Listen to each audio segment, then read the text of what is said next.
Good morning friend, welcome to our LR study centre.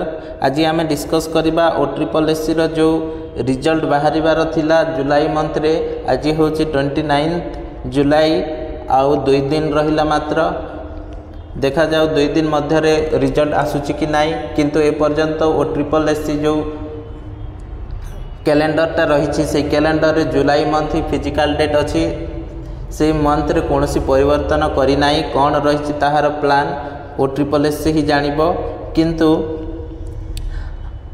गतकाली गोटे notification release होईची एवं 2 जन महान व्यक्ति को अधिकारी को अपॉइंटमेंट करा जाईची।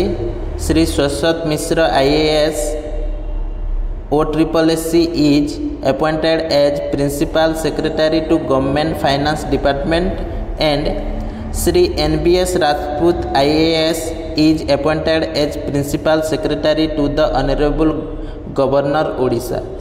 एमाने न्यूली अपॉइंटेड होती। देखा जाऊ बहुत शीघ्र OSSC रिजल्ट काढ़े त्वरान्वित करिपारंती एवं OSSC रो आमे केतोटी जो रिजल्ट अच्छी से रिजल्ट रो प्रेडिक्शन करि Paribas. Forest guard final cut off prediction रही UR 95, SC 84 में भी, SCBC 90 एंड ST 75। तो यहीपरि भाव में 5 मार्क अधिका जाइपारे बा 5 मार्क कम जाइपारे।